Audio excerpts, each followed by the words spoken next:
Welcome back to episode 277 of the Hockey Cards Gongshow podcast. Oh,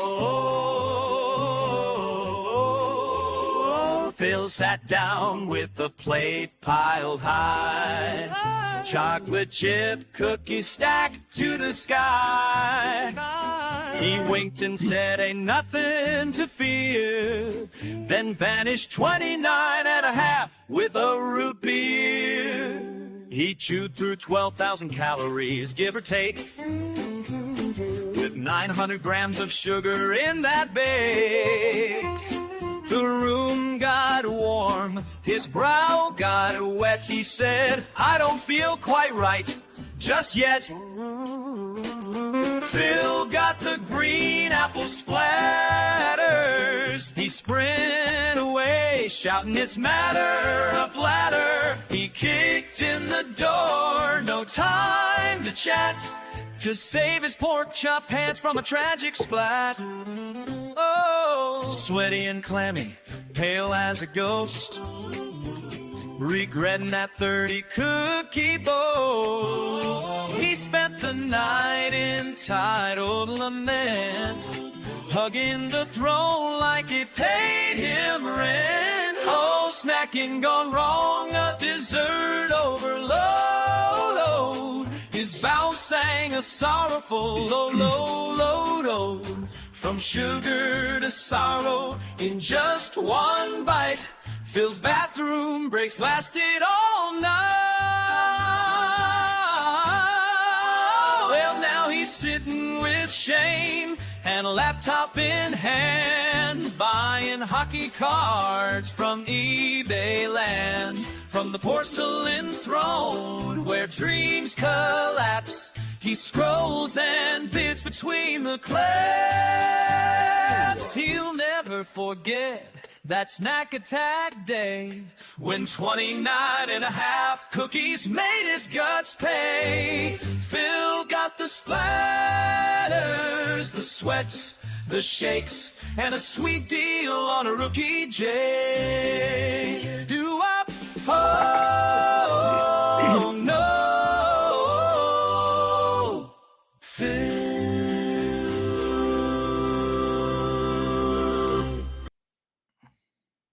Hi, Phil. I'm glad I'm here for your entertainment. The hell was that? I know. What was that? Phil likes nonsense? barbershop quartet songs, so We just lost 15 subscribers.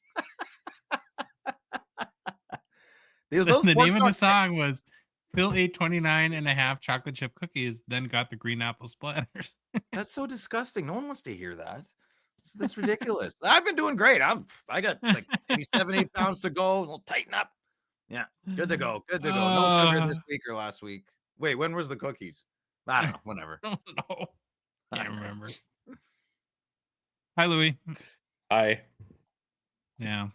Yeah, we're going to get somebody to complain about the song, although That's okay. since That's about all right. 2008, you could fast forward on YouTube or podcast apps if you No. wanted to. Or just go to the next little chapter because I make those too. That's what I do. Yeah. Do you skip your songs that I pour my heart into? Always. Yeah. I like the Right. songs I make. You should hear the songs I've made about you. You just wait. Ugh. Did you guys do Would that? they have the parental advisory sticker on them? Did they have that in Canada like in the 90s? Was that like a big deal? Like Canada invented the parental sticker advisory, and we Oh, we okay. sold it to you guys. Yeah. Okay. Yeah. Trademark that. Well, let's roll through our announcements because big show to get into. For some reason, we're going live tomorrow night. I don't exactly understand why, but we wanted to. I might know why. Why? I have a card ending in the auction, and yeah, third do? time's a charm. Yeah. You gonna get paid for? We'll see. We'll see. Well, anyways, let's it's so yeah, tonight. Come hang out with us, make fun of me, yeah, make fun tonight. of my card, make fun of my situation. And Yeah, we're gonna look at other cards because I have my eyes on a couple. Yeah, we might be bidding on stuff. We're just gonna wing it, have fun. So be there in the chat, hang out with us. It's tonight. I said tomorrow night because the fourth wall, right? Mhm. We're recording on Who Wednesday. else is gonna be with us? California Dave. Yeah, California Dave, the handsomest man of them all. Mm-hmm. Basically, our plan is to have no plan, which is always Mhm. fun to do. Just muck it up with the chat. So again, tonight, 6:30 Central, 7:30 Eastern. Right away, your card ends. So we'll have to. Yeah, it ends at like 7:40 Eastern. And then we'll just have to. And we're wing going it on at from there. 7:30. Yeah. Right. Yeah, but I get the worst over. You gotta be on, Phil. Yeah. You better like just let the good listener know. Josh gets anxiety when there isn't a plan, so that's why I love this.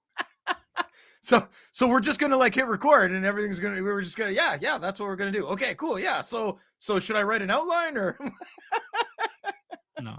Just let it happen. Shh. Just let it happen. I'm scared. Yeah. No, not just because of how you said that. Okay, well, speaking of just letting it happen, what's then the next night we're gonna be live. You're gonna be live again, Phil. You're Live just again. you're like Jeremy Lee. You're live every night on YouTube. No. And what's gonna go on Friday nights with Phil? Do you have a plan? Or are you just gonna wing that too? No. I have a plan. I'm trying to decide between two guests. I think I bit off a bit more than I can chew with one of them, because he has a consignment service, and I thought he collected a lot more. Maybe he does. I don't know. So I'm just trying to figure out what's going on here, because I don't really want to bring someone on if they just want to talk about their consignment business. That doesn't interest me. I want to talk about their hockey cards. So we're definitely gonna have a guest. I just can't say who it is. Dave's gonna hang out. Dave's the Friday night every guy now. I'm gonna have to change the song a little bit, and Sylvain kind of pops in, and he's a little busier in a different way, so he pops in and out when he can. But we definitely need a new theme song because Dave's popping in more. You can make your own now that you know how to do it. All right, I really like the one you made for me though. Yeah, well, you didn't like the one today, and I specifically made that because you like barbershop quartets. Louis was like all upset. Yeah, I probably would have made a few other edits. It's kind of weak. Stop it. All right, quickly, just a hockeychecklist.com update. That's our own checklist site that we've been working diligently on. Added a ton of new checklists. Some Allure 2020, 2021 Allure. So 2 Allure sets. 1990 O-Pee-Chee Premier. Phil, you remember that one? Nice Fedorov and Yager rookies. Oh, yeah. 83, 84 O-Pee-Chee. 84, 85 O-Pee-Chee. Kobe's freaking out behind me. Yeah. Oh, hey, look at I put on the screen there. We got 84, 84 O-Pee-Chee too. That's a great set. Dog, what are you doing? 87, 88 O-Pee-Chee, Luke Robitaille rookie, 88, 89 O-Pee-Chee, and then 2001-02 Topps Chrome with the black refractors. So, yeah, we've been busy adding new checklists to the site. So if you haven't gone so already, hockeychecklist.com. And then if you want to support us and support the checklist site, reminder, if you just click on any of the eBay links on any card, you open the expanded view for a card and then buy whatever card you want on eBay within 24 hours. eBay kicks us back a little scratch. Yep.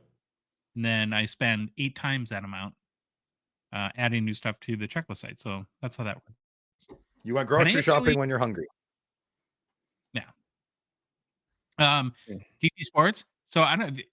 Grant's been like loading up on his gpsports.com or gpsportscards.com. I'm sorry. There's like tons of breaks up there, like a million different products. Premier, Ultimate, O-Pee-Chee Platinum, the Cup. Phil, you ever heard of the Cup? I think that's I love it. Yeah. Panini Crown Royal from 2013. President's Choice up there. Tons of mixers. So I had a nut cup. What? What did you just? What? I had a nut cup back in the day when playing hockey. Yeah, no, that's what I thought you said. Yeah. I don't know how that's related to. We just lost a sponsor. Yeah. So to add on Josh's, I have to stop. I unbookmarked Grant's website because I don't do breaks, and I catch myself doing breaks all the time. I'm a moderator. I noticed like your mail days are like, what's this? Oh, a package from Grant. Yeah, it's happening too much, so I gotta stop. There's something for everybody. Honestly, I love how Grant sponsors us, but like that doesn't even matter. It go to the website. There's so much there for you. So much there. His mega mixers are next level. You don't see anything like them. Check it out. gpsportscards.com. And then lastly, just a reminder, our show, the Hockey Cards Gongshow podcast, is a Patreon podcast. That means we rely on the support of listeners and watchers like yourself. Help us cover our show expenses to produce what we hope to be more and better hockey card content, and then fund initiatives like our checklist site and all the other crap we're doing to grow the hockey hobby. You can support us for as little as $5 US a month. You also get access to our Discord server. We have And now's the time to get in because we're going to do the scavenger hunt during the playoffs, and you can win a box of Black Diamond 2024-25. Yeah. If you want to do it, go to our website, hockeycardsgongshow.com, click on the Become a Patron link at the top of the page, or go to Patreon's website directly, patreon.com. Search for us, Hockey Cards Gong Show. If you're watching or listening, there's a link in the show description and then in our Instagram, TikTok profiles too. Baba Louie, you ready with the game plan, buddy? Let's go. First, get to know Mhm. your Hall of Famers. Then we're going to go off to NHL under 25 hobby deep dive. Then it's some hobby news. After that, we will jump into is now the time to sell Ovi. Kind of makes me sad. Then it's new product releases and personal pickups. Well, you can't actually sell Ovi. We're talking about cards. So Okay. Well, I believe it's a problem in certain countries. yeah, okay, we'll stop there. The a number of player profiles today, and all very good. So I'm excited to get through them. We're going to start off with Get to Know Your Hall of Famers, continuing our series where we profile every single Hockey Hall of Fame player, starting with the very first Hall of Fame class of 1945, and then have been working our way to present day. We're still in the monster class of 1958 that elected 15 players to the Hall of Fame. Today's Hall of Famer that we are going to profile is Hughie Lehman. Hughie Lehman. Is he Willie's brother or Layman? I thought you said Loman. Willie, Yeah, Lehman. Death of a Salesman. Good book. Yeah, great. You read? I love reading. Yeah. As you can read. Oh, wow. Great. Don't judge a book by its cover, folks. Frederick Hugh Old Eagle Eyes Lehman was born in 1885 in Pembroke, Ontario, and lived until 75 years old, passing away in 1961 in Toronto. Who just Hey. did the joke that people go to die, like hockey players die in Toronto? Is that That's you, what I Louis? said. Yeah. Born in Ottawa, and then you go to Toronto to die. It's funny. Old Eagle Eye is a great nickname. Reminds me of your nickname, Louis. Old Stink Eye, right? Whatever. Yep. Or pink eye. Hey, is that guy giving me the stink eye? Like, no, he doesn't mean it. Well, that's what we call him, old stink eye. All right, and a hockey career that lasted from 1908 until 1926. That's 20 years, Phil. No, 18. What? That's I 18 think years. I think it's 28. This is not a match. Though. Stop it. That's not 20 years, He Josh. played hockey for a certain amount of years. Lehman also played for a number of teams that we all love. The Sault Ste. Marie Marlboros, Cowboy Killers. Smoke maybe got him. Berlin Dutchmen. The Galt Professionals. That's a new one for me. I've never heard of the Galt Professionals before. Have you? You haven't? Come on. No. I'm sorry. Jeez. The New Westminster Royals, Vancouver Millionaires, and Chicago Blackhawks. So he did make it to the NHL. Now, in case you're the good listener and you can't see the photo of Hughie on YouTube, he was attendee. We've only profiled a handful of goalies to this point. Lehman would spend the longest portion of his career in the PCHA playing for the Vancouver Millionaires. One of my favorite logos ever. Just love that logo. Now, in the PCHA, Lehman was an 11-time first-team All-Star goalie. He won the Stanley Cup in 1915 with the Millionaires. He did play in 3 other Cup finals in 1911, I believe, 1914, and 1918. Hughie would finish his career with the Blackhawks in the NHL, playing parts of 2 seasons in 1926-27 and 27-28, becoming one of the oldest rookies in NHL history at age 41, but not the oldest rookie in NHL history. That'd be my cousin, Connie Madigan. After his playing career ended, Lehman would transition to head coach of the Blackhawks. Didn't go so great, though. Only lasted 1 season, going 3-17-1. Whoa. Like the current coach of the Blackhawks, right? Yeah. Okay, why should you care about Old Eagle Eyes Hughie Lehman? Now, he got the nickname Old Eagle Eyes due to his exceptional vision, sharp reflexes, and keen focus as a goaltender. The moniker reflected his ability to track the puck with incredible precision, especially important in an era when goalies didn't wear masks and the equipment was minimal. He He is credited with helping to develop the modern style of goaltending, including puck handling and aggressive play outside the crease. Although some hockey historians like to credit Jacques Plante for originating the practice, Lehman was the first goaltender to regularly pass the puck to his fellow forwards and defensemen. He even scored a goalie goal by shooting the puck into the opponent's net while playing for the professionals, the Galt professionals. Mm.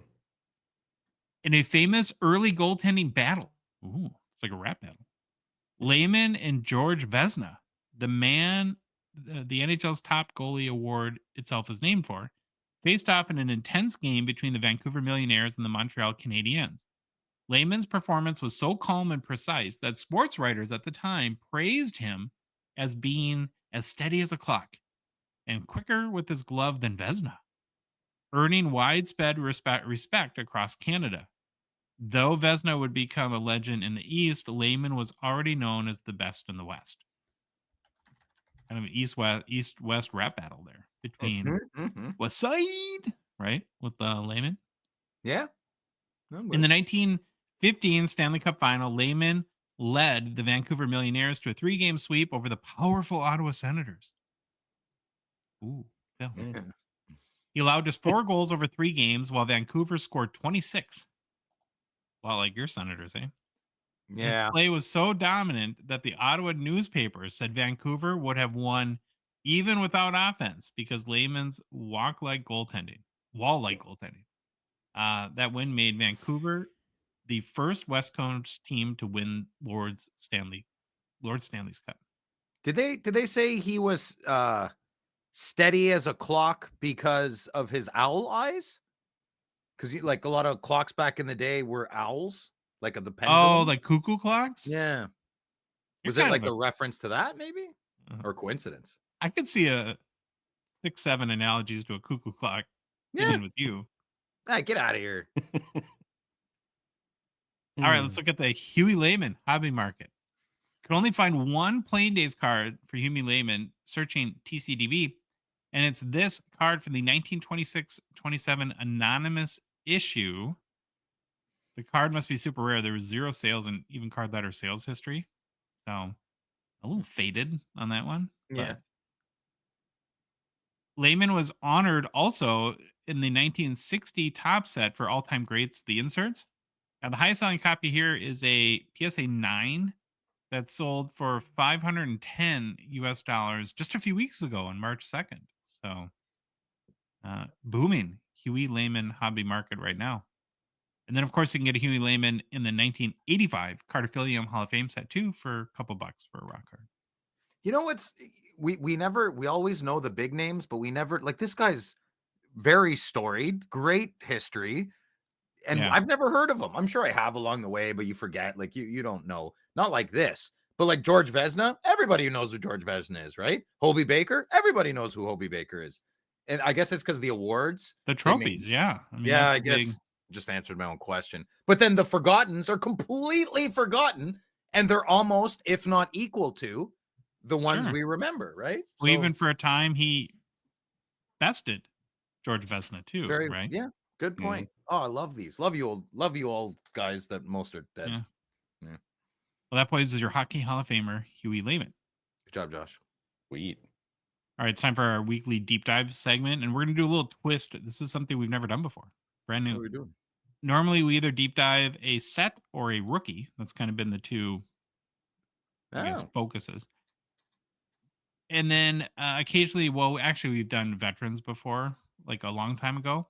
But our twist today is the pool that I chose from is current NHL players that are under 25 years old. So guys that are still maybe considered prospects in the league in the development phase of their careers. And I think I picked 4 good options. I'm kind of excited to see how the vote shook out.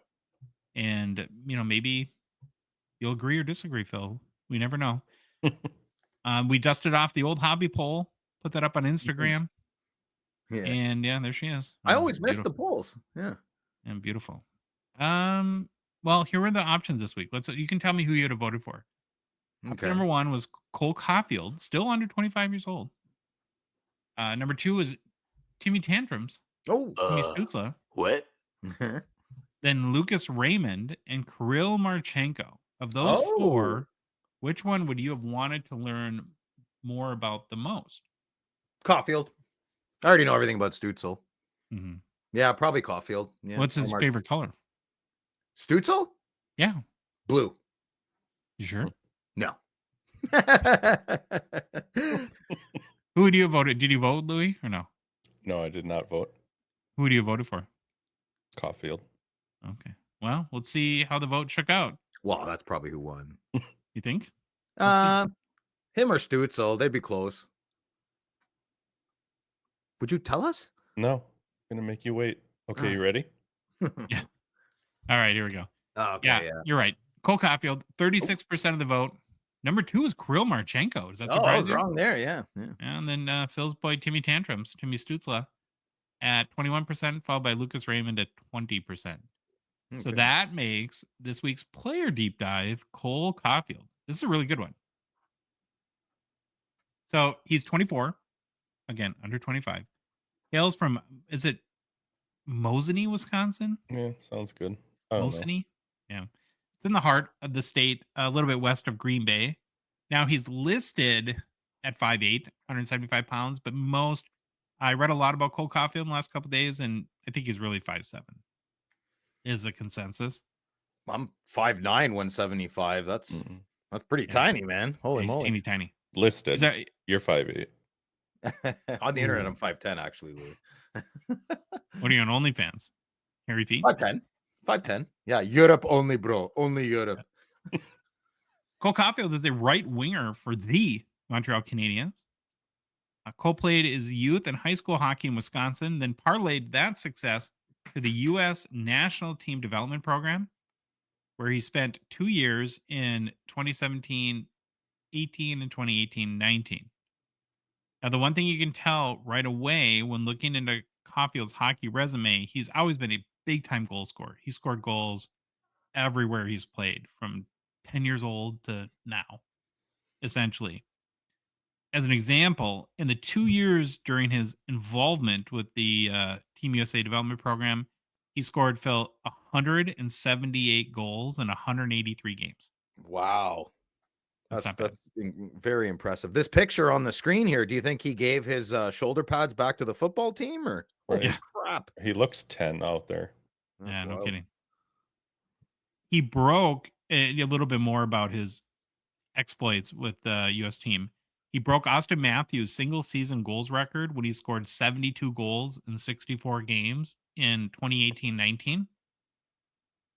And when he left the program to join the University of Wisconsin, Mhm. he finished his USNDTP.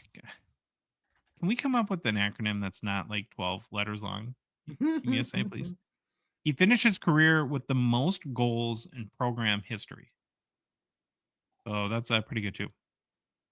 Now, leading up to the 2019 NHL Draft, Caufield was widely regarded as one of the most elite pure goal scorers in the class, but his draft stock sparked debate amongst a lot of scouts due to concerns, of course, over his size. Nearly every scout agreed that he had the best shot and scoring instincts in the draft. His release, accuracy, ability to find open ice were compared to top NHL snipers. He was praised for his high hockey IQ, relentless motor, and ability to create offense despite his physical limitations. At 5'7", his height raised red flags for some teams. And while he excelled against junior competition, scouts debated how well he'd adapt to the NHL physicality and tight checking defenses. So how tall is he really? Now he's 5'7". He was 5'8". Now he's 5'7". Well, that's what I People said a grow. minute ago. That I think he's 5'7". Now, his skating was considered good but not elite. His edge work and agility were strong, though straight line speed was seen as average for his size. He was frequently compared prior to the draft, Phil, to Kitty Cat, Alex DeBrincat, Oh, who also dropped in the draft due to his size. 10 times better than DeBrincat. Mm-hmm. More explosive, better skater, all of it. Mm-hmm. Now, despite being ranked in the top 10 by many scouting outlets, Caufield would end up falling to 15th overall in the 2019 draft, where he was selected by the Canadiens largely due to lingering concerns about his size in a league that at the time was still adjusting to smaller, skilled forwards thriving, right? I mean, I think we've seen in the last handful of years, tons more, teeny tiny guys. Well, the Mhm. league's protecting them, right? The rules are more Yeah. instituted for less chippy, less clutching and grabbing. That draft 2019 was wild, if I remember correctly, right? Like, wasn't Hughes? That was Hughes overall first pick I that think year. so. I think. Yeah. Yeah. But Yep. Caufield falling to 15 is nuts because I remember guys like I think Sider's in there, Bowen Byram, Kirby Dack. Like, I'd take Caufield over all those guys, man. You know. Oh yeah. Yeah. No kidding. So I'm looking up right now. Yeah, it's a The big group. Jack Spencer Hughes is Knight number in there? I one. think he's in there Capo too. Caco went number 2. Yeah. Oh, wow. So let's see the first player you would take over Cole Caufield. Jack Hughes. You probably take Jack Hughes over Cole Caufield. I take Jack Hughes over Caufield. But Zegras is in that draft too, hey? The little turd. Mhm. Yeah. Capo Caco number 2. Then Kirby Doc. Nope. Bowen Byram. Nope. No. Alex Turcotte. Nope. Cider at number 6. I think I would take Caufield over Cider. Wouldn't you? I really like Cider, but I would take Caufield, yeah. Dylan Cousins. Oh. Mm. You gonna disrespect your boy, Phil, and take No, Caufield over why do I? Cousins? He's already on my team. I don't have to make that. This question doesn't apply to me. Okay. Trevor Zegras, then you have Philip Broberg, of course, you take Caufield. Zegras, of course, you take Caufield. Podkolzin, another guy Was Knight above him or below? Hello. above him. So Boldy was 12, Knight was 13, Cam York taking one spot ahead of Cole Caufield. Yikes. Mhm. Wow, that's crazy. Knight. So would you rather Knight or Caufield? Well, that's a tough one. I'm going Jack Hughes 1 if I'm redrafting, Caufield 2. If you know what, if this is kind of like when Reggie Bush didn't get picked over first overall in the NFL draft, Mario Williams did because the Titans needed his position. So if my team is sucking, like if I'm the Philadelphia Flyers and I'm picking first, see ya, Jack Hughes. I'm picking Spencer Knight. Philly has never had a good goalie since Hextall, right? Okay, well that's not true. Czechmanic maybe a little bit, but I mean, yeah. So if I'm the Flyers, I'm picking Spencer Knight. The rest of the league, sure, Jack Hughes. I'm going Hughes, Caufield, then probably Cider.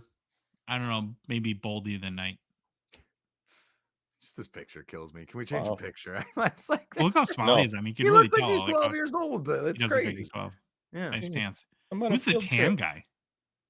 On the That left? guy's really tan. Look at it. He's got white. You shouldn't wear white pants if you're that tan. Wow, so somebody who makes more in a year than we'll make in our whole lives. That's who that is. I'm sure. Okay, so after the draft, he took his talents to Madtown, suited up for the Badgers for the 2019-20 season.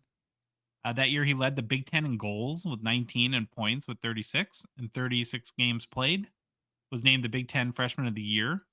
Would end up playing one more season with Wisconsin, where his production basically exploded to 30 goals and 51 points in 31 games. So in the NCAA, almost a goal per game too. Leading the NCAA in both goals and points that following his sophomore year. So he was named the Big Ten Player of the Year, the first team All-American, and then, of course, won the 2021 Hobie Baker Award. I love this kid, man. Look how happy he is. Good old boy. It's good. Mm-hmm. In a good way. I was so glad when he left Wisconsin. Yeah. So happy for disgusting just watching him play. Louis, when I was looking at a map once and I was like, oh, you're right beside like Wisconsin and Minnesota. And I was like, oh, like, do you guys get along or whatever? And Josh is being all quiet. And I'm like, what's wrong? Like, what's wrong with Wisconsin? He goes, it's just a dirty state. I don't even know. It's like the meanest thing Josh has ever said about anybody. It's a dirty state. All right. I had two favorite t-shirts in college. One I can't say on the show, but my other one, you've seen these before, but Better Dead Than Red. Yeah. Is their state colors red? The Wisconsin is red and white. I don't know what Ontario is. And normally they're better at us than everything, so it's not even a dominance thing. You're allowed to be subjectively irrational, Josh. They're better than us at pro hockey, and they don't even have a team. Ooh. Cole Caufield made his NHL debut on April 26, 2021 with the Montreal Canadiens in a game against the Calgary Flames. He played 17 minutes in his debut, recorded 4 shots on goal, showed flashes of his offensive instincts, though he did not register a point in his first game. That would come just a few days later on May 1st, 2021 against the Ottawa Senators when Cole Caufield scored his first I'm okay with NHL it. goal. What a sad time to get your first NHL goal, though. Yeah, The no fans. Look at that. COVID crap. Yeah, that's horrible. That's every kid's dream is to score a goal with nobody around in the show. Look how Yeah. happy he is too. I got Matthews, man. 4 goals in that kid's first game. You think this bothers me? I'm happy for Caufield. I have trauma because of that thing. So the next year was technically his rookie year, and it's really fat. I wasn't paying super close attention to Montreal at the time, but it's really a crazy tale of two halves, right? So at the beginning of the year, I think the coach was Dominique Ducharme. Is that how you say his name, Phil? Mhm. Okay, and under his system, Caufield really struggled. He had 1 goal and 8 points in his first 30 games. Oof. Then Ducharme was let go, and then Martin St. Louis took over, and all of a sudden, Cole Caufield erupts. He scored 22 goals and 35 points in his final 37 games. Yeah, it's like his big brother, Martin St. Louis. Yeah. What, add Theron Fleury as assistant coach, Caufield to get 60 goals. Mhm. 60 goals in a year. Then in 2022-23, he basically picked up where he left off in the second half of his rookie year by scoring 26 goals in the team's first 46 games, pacing for a 40-goal season. And then in late January 2023, he tore his labrum and opted for surgery, missing the rest of the year.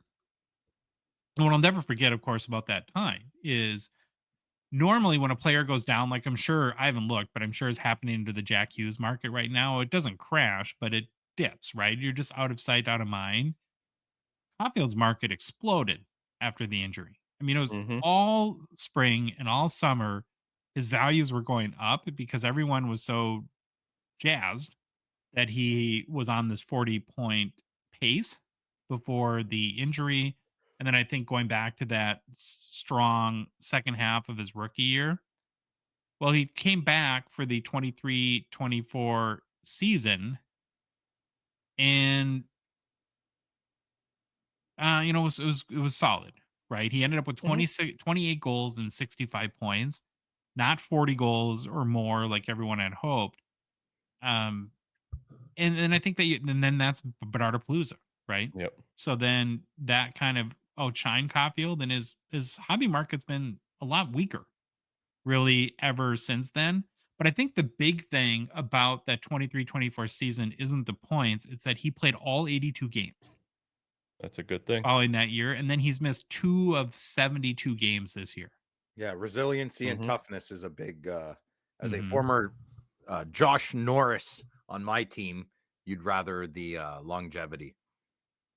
And he's kind of rounding back to form this year. He in the first 72 or in 70 games played, he has 33 goals, 62 points. He's not much of a points guy, more of just a goal scorer.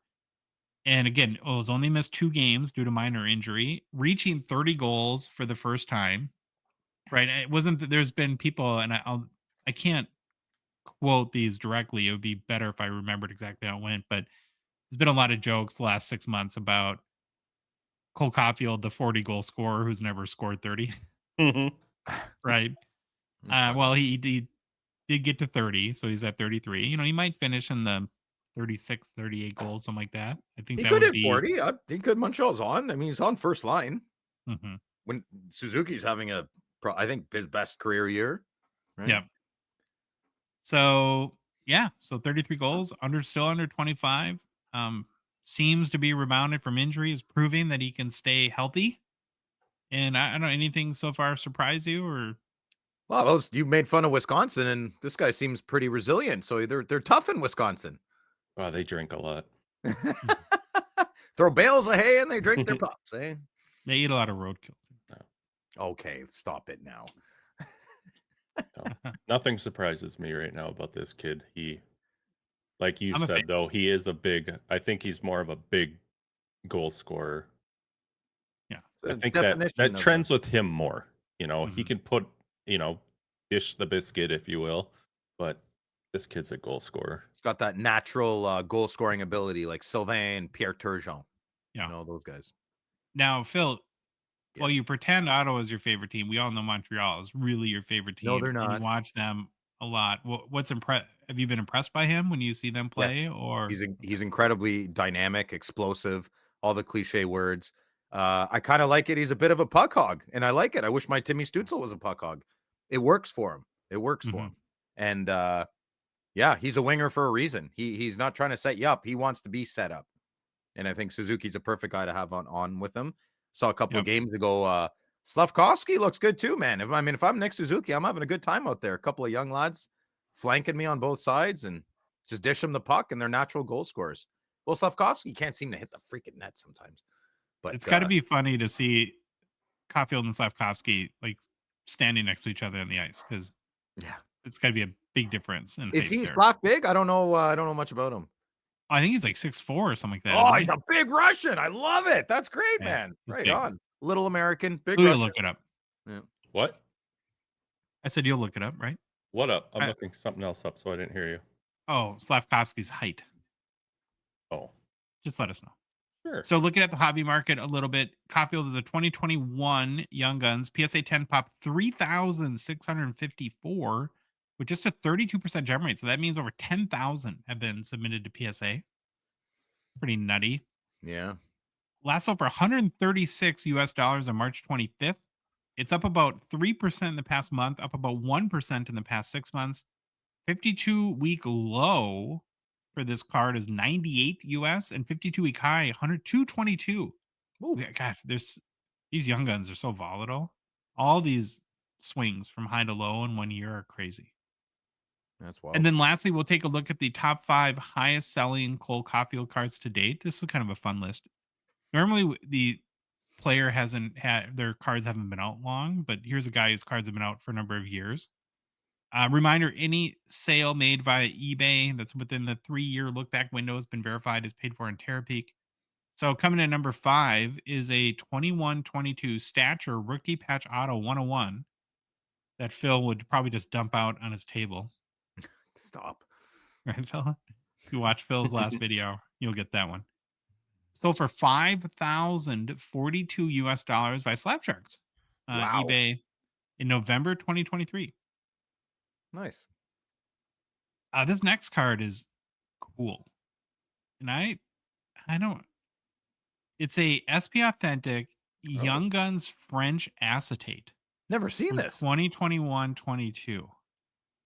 Sold for $5,058 Wow. when?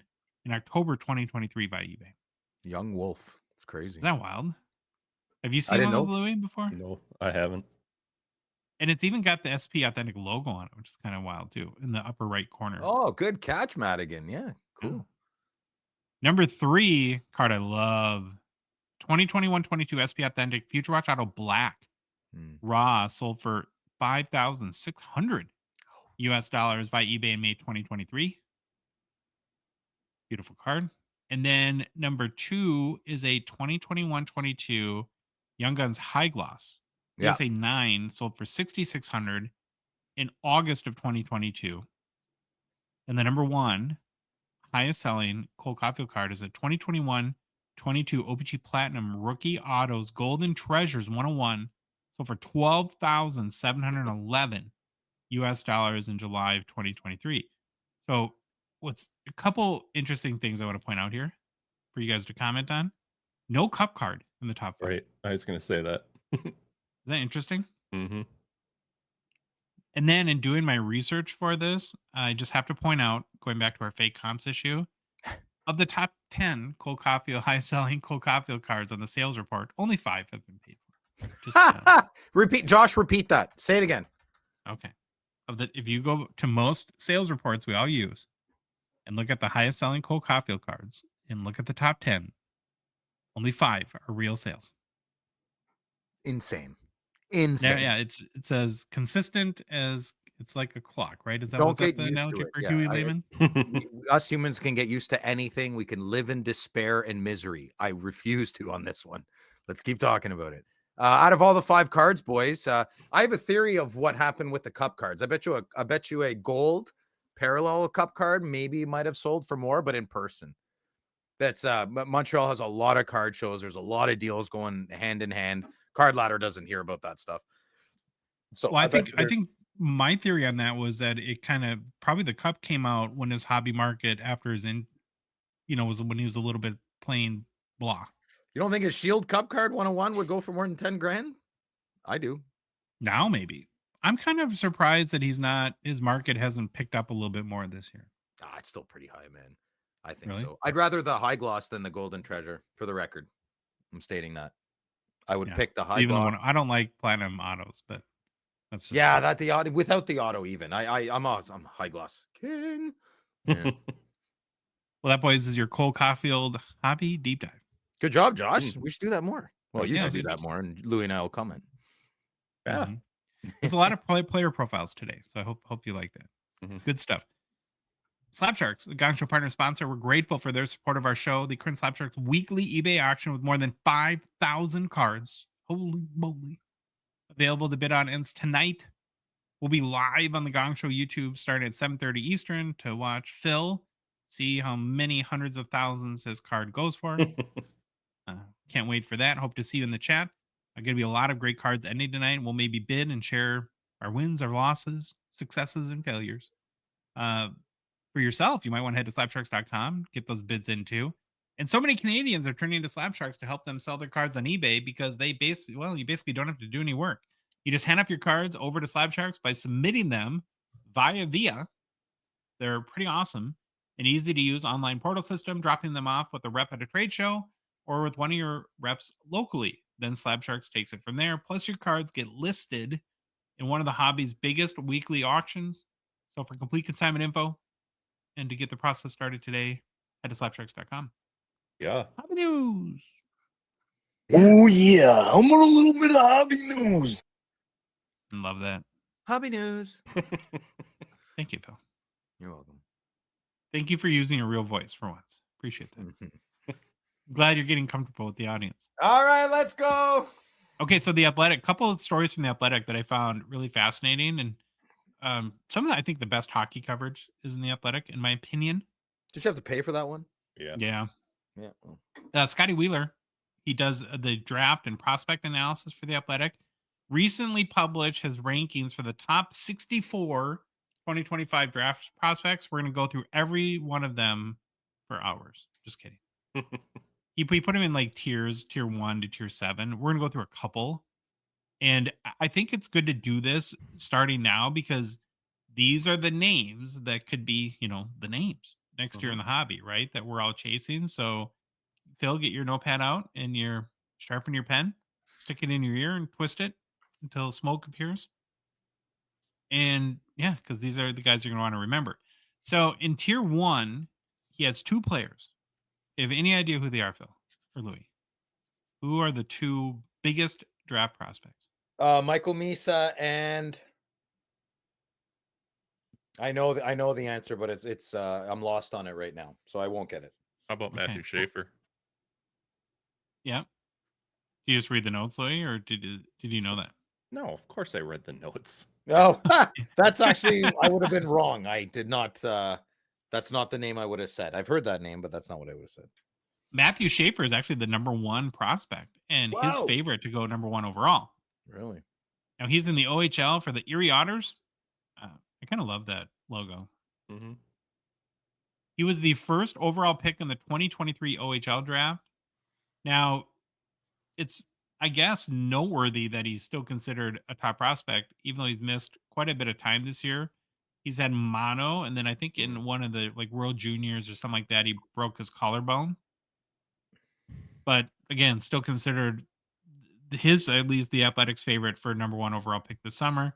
He has 7 goals, 22 points, and 17 games played. He's a defenseman, 6'2", so pretty big kid. So Matthew Schaefer, good one to know.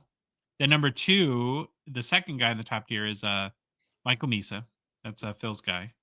I always think of Misa, Cha-Cha Binks, Uza.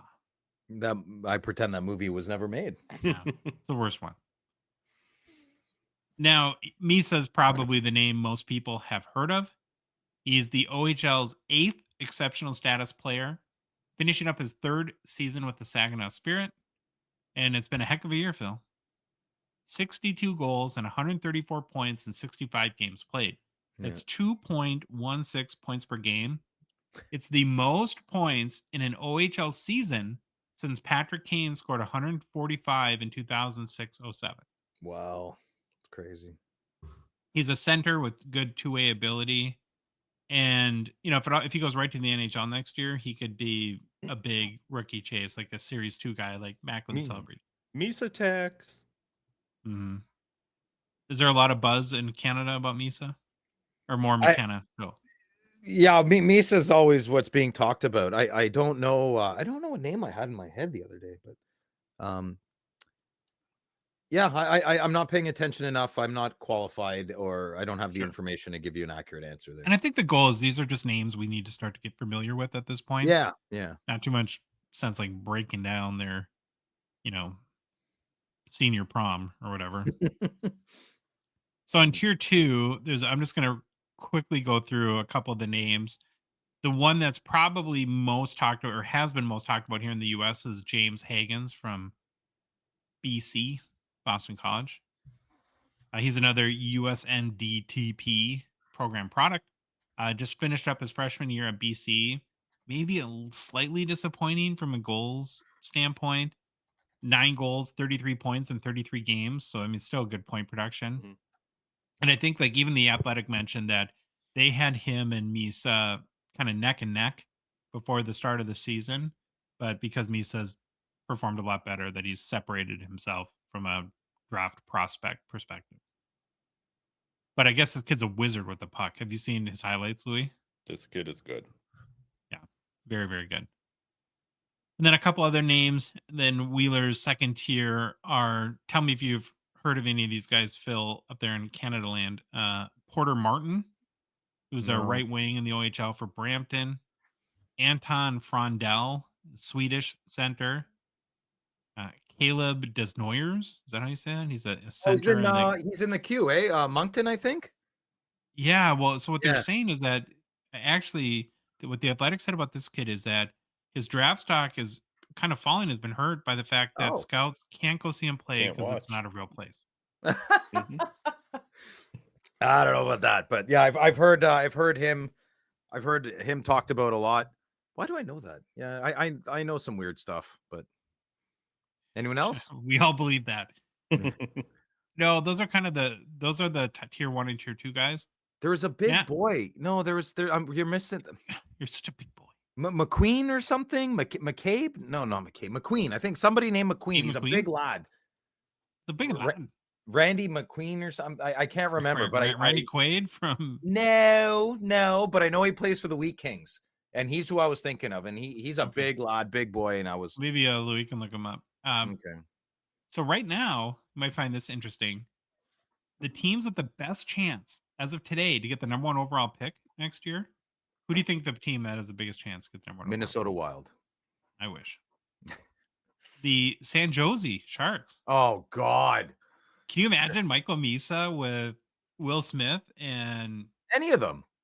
They're top 5. They'll get a top 5. Freaking San Jose. And then Chicago at 13.5%, Nashville 11.5%, Philadelphia. Ugh, things have gotten ugly there. You see Tortorella's weird comments about them sucking. Yeah, I don't know if he pulled a Phil there. Do you know what you just said? Yeah, he might have done that. Yeah. And then Buffalo is number 5 at 8.5%. Great. So Chicago's going to get another dynasty. Awesome. And then Buffalo, Lord help you. I don't even believe in God. I'm praying for you. Let's do a little data cleanup here. So you guys were wondering about Slafkovsky's height? Yeah. Right? 6'3". Nice. He's a big lad. Nice. Big Russian. And your Brandon Wheat Kings gentleman is center Roger McQueen. Roger McQueen. That's what it is. He's big. How tall is he, Louis? Can you see there? He's 6'4". 6'5", 197. Oh, he's a big boy. Yeah. Hey, Louis, Phil also had a question about, Wayne Gretzky on steroids? Mm. you find anything on that? No. Josh gets squirmy with steroids. They're bad, right, Phil? You big baby. Do you, Josh, seriously, when you're at a stop sign, have you ever rolled it? What is your thing with stop signs? Savannah I told don't me know. once It's that like, you'll like go like postal about how people listen, like you I get run a angry red when light every day. Every day I run a red light 2 to 3 times why? because where I live is right beside the barn at Scotiabank or Yeah. CTC Center, Canadian Tire Center.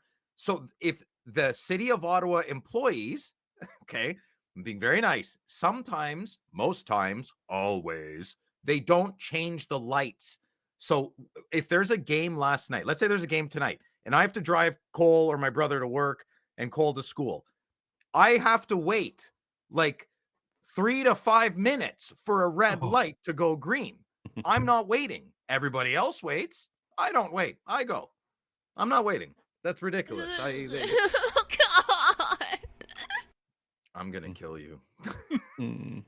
Yeah, so I don't But look in Gretzky on steroids, but you did hear he filed a lawsuit against his former business partner about No. that weight loss gum?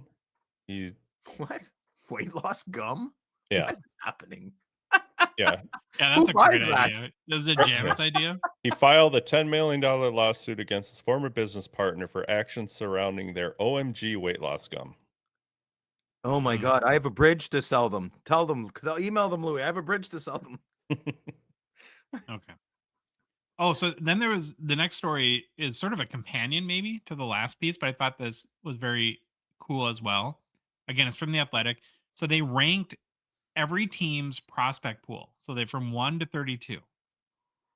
And their criteria to be considered a prospect is a player has to be under 23, not established totally as a full-time NHL player, so maybe bounces up and down between the AHL and the NHL, or still very, very young and like on this new sort of like play every third game kind of development process that a lot of the West Coast teams seem to be doing.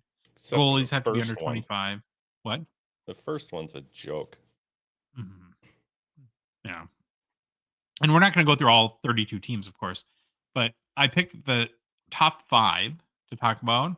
So the teams that the Athletic says have the best prospects in the NHL, and then the bottom 3, where between 1 and 32, with 1 being the best, 32 being the worst, where do you think your Ottawa Senators fall as far as In this? ranking?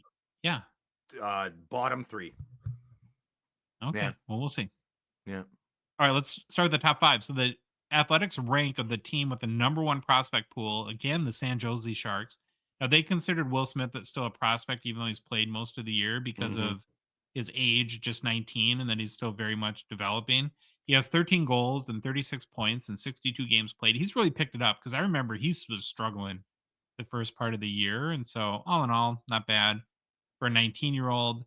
Then Well, he's come Askarov. around.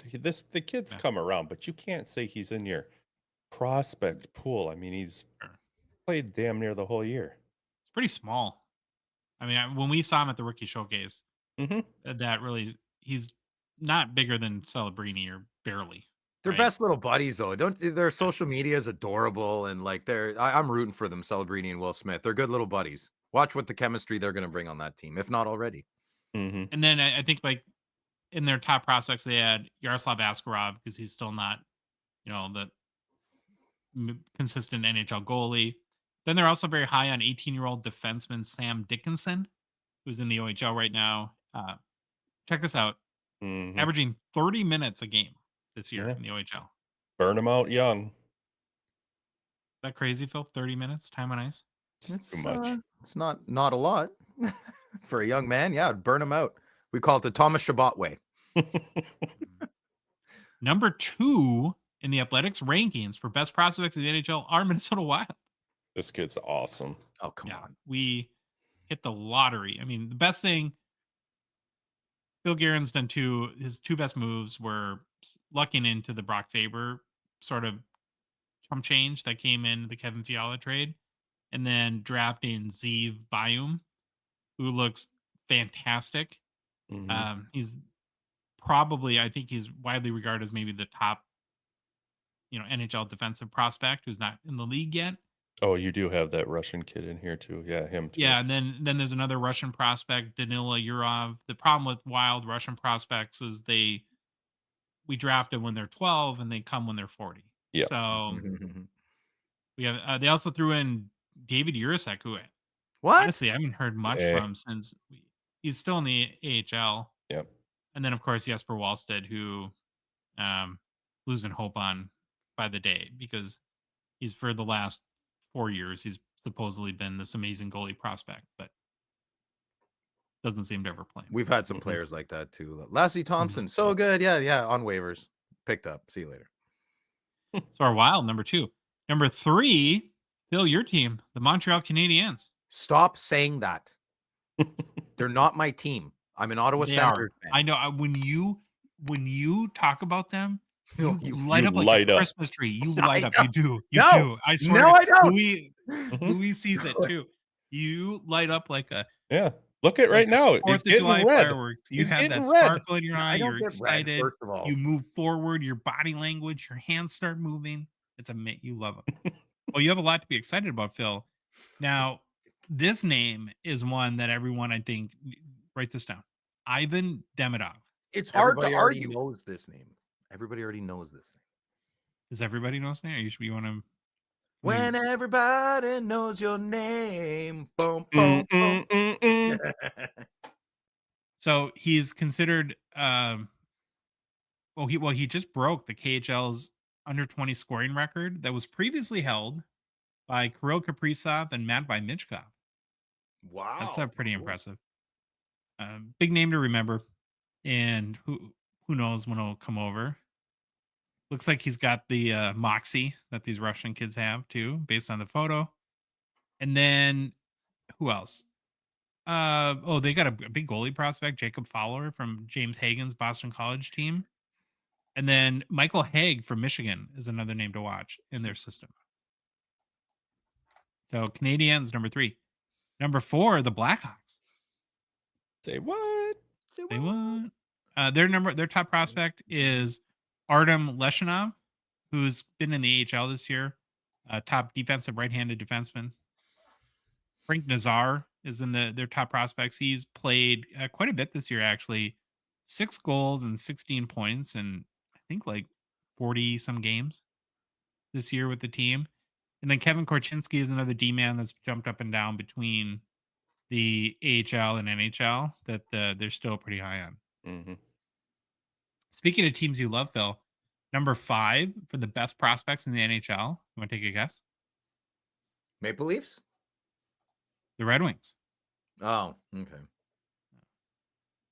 Ivan Demidov's in the Red Wings too, huh? Yeah, I guess. No, so their top prospect is that kind of the darling of the last few World Juniors, that Axel Sandin Palika or whatever. His name's Swedish Axel? defenseman. Yeah. Was awesome in the World Juniors. Marco Casper, whose rookie cards are already out. They seem to be pretty high on as well. He's just 20 years old, has 14 goals and 28 points in 66 games this year with the Red Wings. So there's your top 5. The San Jose Sharks, Minnesota Wild, Phil's team, the Canadiens, Blackhawks, and the Red Wings. Does that surprise you, Phil? No. I'm still waiting for you to tell me my sense. We have no prospects. I swear to God, I wouldn't be honest. Be surprised if we were dead last. All right. Well, they're not in the bottom 3. Oh. So the bottom 3 are the Florida Panthers, which kind of makes sense, right? They're in win now mode. You trade away your prospects to win now. I would say the same thing with the Dallas Stars. Yeah. Right? Makes sense. I don't know West teams very well, but it makes sense, yeah. And then though, the Boston Bruins, not a good time. Oh, that's not a good time. No. That sucks. Yeah, if you're a Bruins fan, it's got to be pretty bleak. They're fine. The cap's going up. They'll just throw money at it. They'll be okay. So, Phil, your Ottawa Senators, your second favorite team, are ranked 27th in the NHL. Oh, 5 away. It's not bad. Well, that's bad. Now, do you need a second? Need to grab a tissue? Are you upset by that or no? No, I know. It's no. We All right, had to. well, I'm going to run through quick who the Athletic says your top prospects are, and you tell me if you're actually excited about any of these guys. He's a prospect. You're actually okay. What if I don't know any of them? You'll know the first one. Oh no. Well, why does you draft every possible kid's name that ends in Chuck, right? So you have Carter Yakimichuk. Yakimchuk. Yakum He plays Chuck. for the Yakimchuk. Calgary Hitmen. Yeah, he needs to get better at skating. No, I'm a big fan. I wanted to draft him this year. Love him. Skating's pretty important in the NHL. Yeah, he could be a better skater, but I mean, look at Mark Stone. He can't. I still don't think Mark Stone can skate, but he's always in the right spot. Well, he doesn't like to get hit either. No, he doesn't. Don't And check he Mark Stone. And he looks like Walter, not a Mark. He looks like a Walter. Then your number 2 prospect, according to the Athletic, is Stephen Halliday. Yeah, Stephen Halliday. Yeah, he's playing on the Steven. team right now. Okay, you like Yeah, him? he's on our 4th line. Yeah, I really like him. Yeah, And then number 3 is Zach Ostapchuk. Ostapchuk. Yeah, so we sent him back down to the Myers. Great kid. Yeah, I mean, he needs to get better. Yeah. Okay, and then Xavier Borgold. Yeah, I don't know much about him. Yeah, Xavier. I don't know too much, but So I any like top those 6 guys. guys or top 2 pairing guys in there, or not? Or are they more? Yeah, Yakimchuk would be a top 4D. I mean, he's first round. That's who we picked in our first round. But Okay. long way to go, man. D man. I mean, I'll let you know in 5 years. You know. Gotcha. All right, now this story is kind of a fun one, but I had to share it. So, are you guys familiar with the Instagram account Lememe James? It's like a meme account. No. Okay, well, he posted this screenshot from eBay that Oh, a I saw seller this. must have. You're talking about this is great. Good. Yeah. Yeah. Yeah. So somebody tries to return a card they bought, and you have to give a reason when you make a return on eBay, like it was damaged or it never came, that sort of thing. But this is a pretty creative, or I guess honest. Honest. I just Yeah, read it. Yeah. So the category for the buyer says, well, I changed my mind, and then goes on in the comments to say, I could not move this at any of my card shows this weekend and last. Non-liquid. I apologize for the inconvenience. Yeah, and he returns it. So I he appreciate the honesty. Wow, the gumption. He's fully within his rights. This is eBay's policy. Mhm. Did I tell you, boys? I emailed eBay last Thursday. I'll talk to you after, Josh. But a very professional email, just asking for some questions. No response yet, so I'm on it. I'm on it. Yeah, this is crazy. Now you can return an item on eBay for any reason if the seller offers a voluntary return policy. The buyer will normally have to pay return shipping in that case, and I hope to God in this case they did, because I feel bad for the seller here. Now, if the seller does not offer returns, you can only return on eBay if the item is not as described. I'm not sure if non-liquid qualifies for that in this case. Probably not. It arrives damaged or defective, is counterfeit, or has missing parts.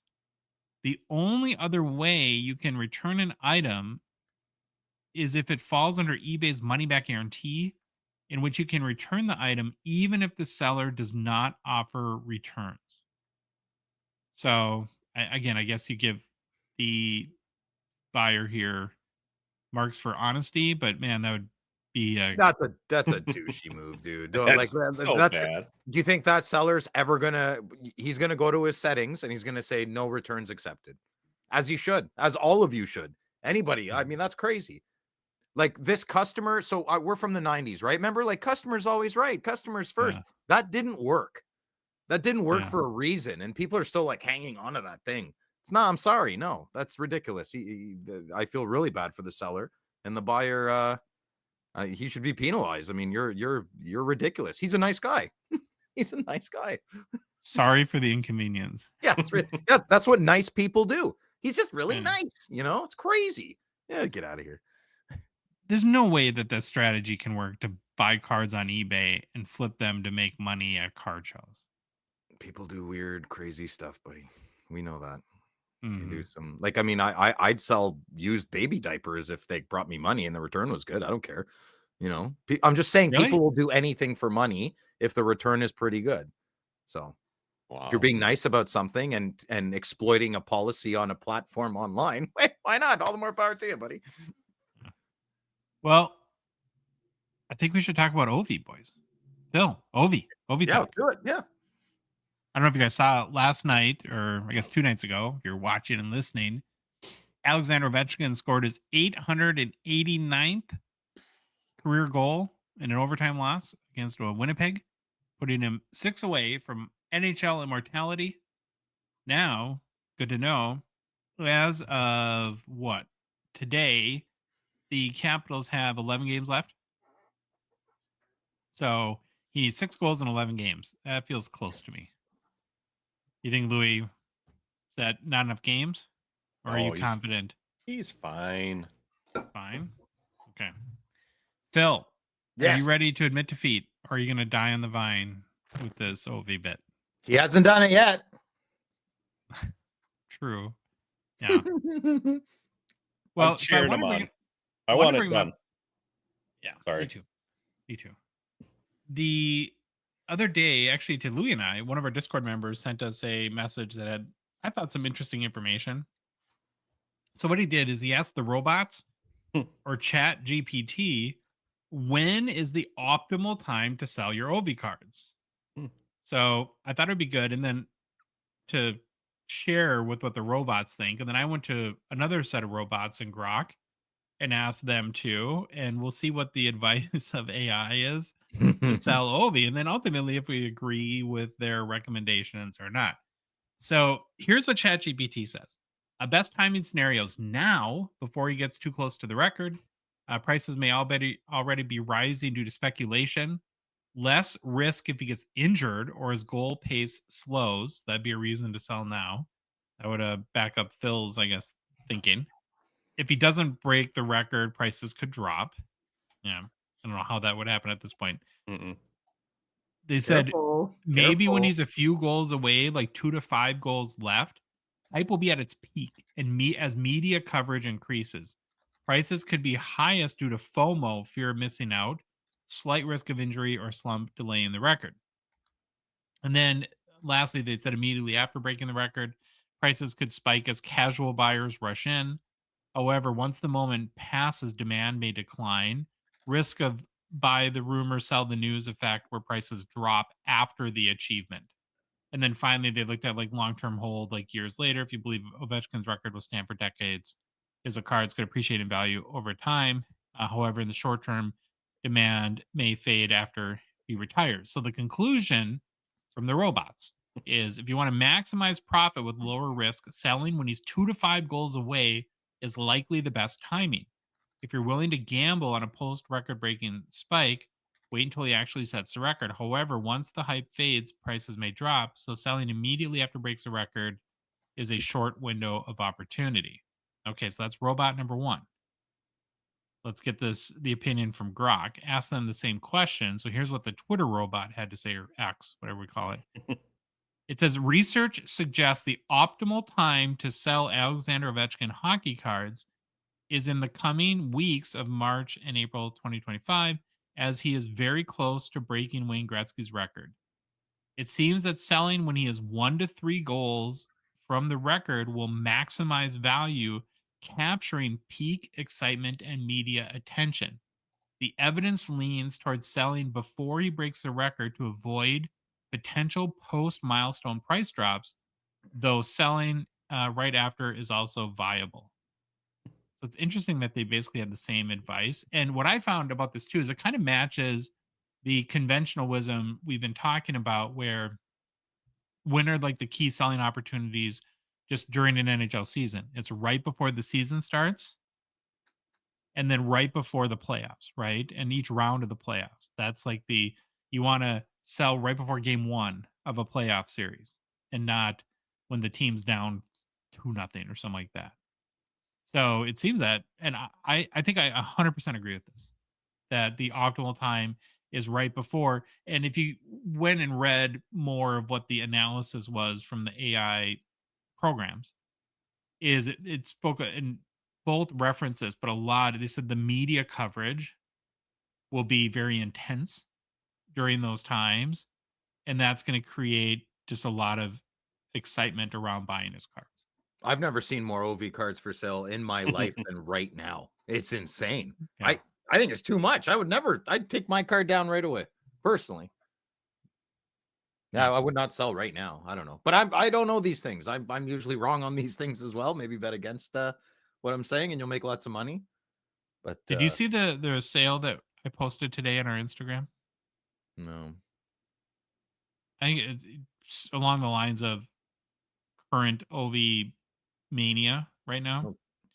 So in the Fanatics weekly that ended on Sunday, one of OV's 2005 Ultimate Collection, the Ultimate Rookies Auto out of $299. It's a nice Yeah. looking card. Yeah. BGS 1010 sold for $25,200. A rookie auto out of $299. Well, it's 10. It's got the label. That's why. Well, check this out though. That's so crazy. The previous high was a PSA 10 that sold. Oh, when was it? This past November. So just a couple 3-4 months ago for $9,300 US. Woo! And so again, it's got the 1010 grade, and that's I guess technically a little bit higher than PSA 10. Yeah. You're going from 9,300 to 25 grand. Yeah, it's that's crazy. That's wild. For I a mean, if he has like a multi-goal game in the next 2 or 3 games, this could like hit a fever pitch. Don't you think? yeah, that's those are pretty ridiculous numbers. Ridiculous numbers. Yeah. I'm assuming who bought that is a collector, not a flipper. I would hope, you know. Yeah. That one's gonna be tough. Whatever.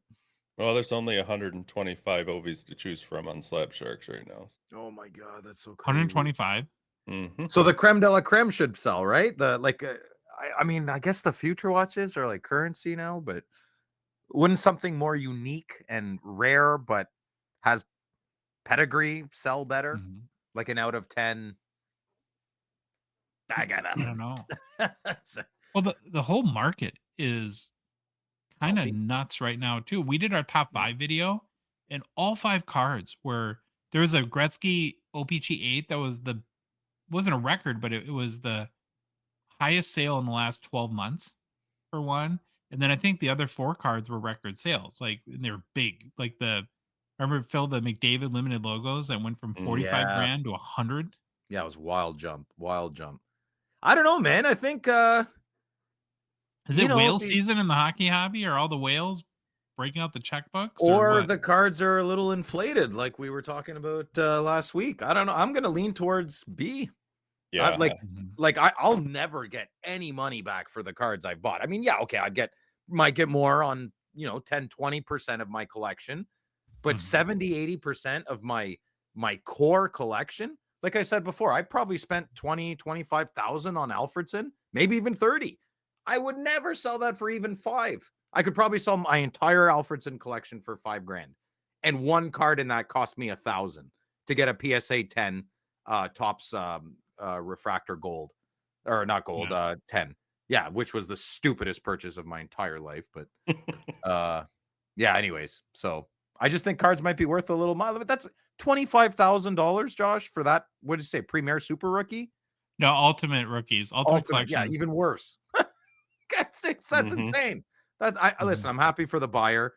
That is so inflated. Like that doesn't make sense. It just Now, if he doesn't, like, let's say he's like 3 goals short, what do you think his market does over the summer? Does it cool a little bit, or so what would be better for the hobby? For him to break the record now, or for this to linger a little bit? I don't know. I like him. Well, I mean, I can't say what I want to think. I think it'd be better for the hobby if he broke it next year. Oh. What do you think, Louis? Ow. Is that because you just want it to be over, or No, you think it's because it's been built up, that this could happen. I don't want it to drag. I think that'll us card guys are stupid, so it's not going to hurt it, but I just think it would be better now. Yeah, maybe you're right, Louis. I don't know. Like, it's got to build up, right? No one likes the Right. We all like that. Yeah. I just think it's more I mean, it's going to be cool, I guess, either way, but having him, if he can break it towards the end of the season here, versus like get it in game 4 next year. Yeah. I mean, you got to get 900 too, right? After you beat Gretzky, you can't finish there. You got to get 900. He's playing next year, he said. I know he said that, but come on, Yeah. man. I mean, if he passes a Harvey's in a subway, he'll be like, you know what? Never You mind. think he's tempted at like what? He's 37, isn't that what he is? To Yeah. go for, I mean, it looks like he's 70, but to No, you he's think not. part of him's tempted to go for 1,000? No. He's going to play out his contract next year and be Then he's done. going to Russia, right? And playing the KHL. Yeah, I would. If I was Ovechkin, I'd go back home. Yeah. Probably like $11 billion or What, rubles or whatever. you're royalty there. You're a king. Mhm. You are king immediately for the rest of your life. I'd move right in Moscow, right in the middle. And I mean, I've been buying a few. I've been very careful Ovi cards lately, but conventional wisdom probably now is to. It's hard because we all get excited. We all want to participate. We all get Yeah. swept up in the romance of what's happening. Yeah. But you got to acknowledge that you probably will lose money long term if you're buying any Yeah, but Ovi card. that's why we make money, to spend it. Pay a little extra for a card that makes you Mhm. happy. Just like, don't be an Mhm. idiot. Don't like feed your kid on Thursday next week so you can buy the OV card today. Like, but who cares? We make money to spend it. How many of my buddies have like $1,200 truck payments a month? That's insane. But that's for them. Or That's not for me. 70 different guns in their gun cabinet, or Hey, now. Yeah, not big gun Nothing wrong with culture up that. here, boys. Sorry, but yeah, slingshots maybe, or baseball bat problem. I don't know, but overspend a little bit on a card you want. It's not always about getting a great deal. It really isn't. I mean, you just want to best another man always in a transaction. Come on, go get a nice OV card. I'm just saying you just got to acknowledge that you're not going to get a good deal. Yeah, Probably. I agree with you. No. Mhm. Everything I was looking on, I can only imagine what these are going to do tomorrow night. Once you get into the 2-minute window and 1 minute, things are going to go insane. And Oh yeah, we That'd should be work fun for tomorrow. us to track on our live. Yeah, tonight Yeah. we'll check. Oh, it'll Nice. be fun. It'll be fun. This will be good. Yeah. Mhm. you're going to overpay, but just suck it up. You want the card, buy the card. Do you think that? I wonder what the equivalent was. I remember very distinctly when Mark McGuire and Sammy Sosa, you might remember this too, Louis, when they were chasing the home run Thanks. record, that all the TV here in the US would, like, when they were at bat, would do like a live, like if it was on like a soap opera, they would go and do a live look in or whatever they call it and show Mhm. the McGuire or Sosa at bat. Do you think like in Canada that they'll, if the Capitals are on the power play, that they'll, like preempt the, I don't know, like the maple syrup show or whatever. I am totally lost. Yeah, you lost me too. No, like you know what I'm you don't remember that, Louis? When Well, yeah. When one of the guys came up to bat, ESPN always cut into whatever they were doing to show the at bat to see so if you they could see the hit at a home bat run. live, right? Now in Yeah. baseball, that's easier to do because hockey is a little more free flowing. But I was trying to think if there's some sort of equivalent, like if the Capitals are on a power play or something like that, if they would do live look-ins to, so the most people could see live history. When baseball was exciting. Nah, I Brought doubt to it. you by steroids. Do you guys think that is it important for you to see it live? Like if he's tied with Gretzky, are you gonna try to watch every Caps game? If he, really? Oh, I want to see it. Oh yeah, I will watch every game. I want to see him tie it, and then I will still watch obviously every game to see him break it. You guys are gonna watch every game until he does all this? That's crazy. I'll just Well, no, watch. not I'll for watch now, I'll do but- the remainder of the hockey season next year. Wasn't that the question? Yes. Well, the answer is yes, and you were questioning it. Yeah, I will watch every Capitals game until he ties it. Well, Okay. when he's within one of tying, and then the next one to break it. I think it'll be sweet to see. I'm just gonna This wait year. until he needs one goal to tie it, and that's the game I'll watch. Once he's tied, you don't care at that point? No, Then I you want to break watch him beat it. I'd care about that one Yeah. more. He's got to beat it. No one cares about tying. Well, I mean, we all do, but beating it's the record, right? Tying it's cool. Now do the When do you do the- think Wayne starts traveling around? Because you got to think he'll be in the arena when it happens, right? when he's 2 goals away, because he could pop couple in, right? And I'm assuming the NHL pays for that, and they make a deal out of it, right? Oh God, I don't know that whole that it matters, echelon of but people. They're really good at making money from each other and us. So I don't know, man. I'm at the bottom. No idea. mhm. I don't know. I don't Wayne think can we're pay gonna- for it himself. I saw his house in Banff. He's okay. I promise. Yeah. Did you see his goal last night, Ovies? He right Mhm. from the kitchen just Yeah. sniped it right past His, Hellebuck. his normal spot. I was out of the house Great. early. No hockey highlights for me today. Yeah, a little. Okay. Well, so it seems like the consensus is 2 to 3 goals left. That's the peak. If you want to take the advice of the robots. Or me. I'm just Or trying to Louis. find that video clip from our other show. I think I said within a couple goals, you better start offloading if you want to make some money off of these. I have a nice exquisite game use patch, but I'm gonna keep it. Someone's like, Phil, I'll give you $5,000 for that, and it cost me 2,100, 22. I'd say no. I like the card. You have one? Yeah. When did you get Yeah. that? Do you want me to show you you? got that. Yeah. Yeah. Yeah. Okay. Yeah. 1 sec. Yeah, go get it. I think he got that this year, didn't he, Louis? It's sooner than later. He ain't gonna find it. You watched that last video and all that itchy he's got out there? Good Lord. 12 hours later. Usually we hear him peeing right now, which is sort of so gross. Yeah. Is this cat alive?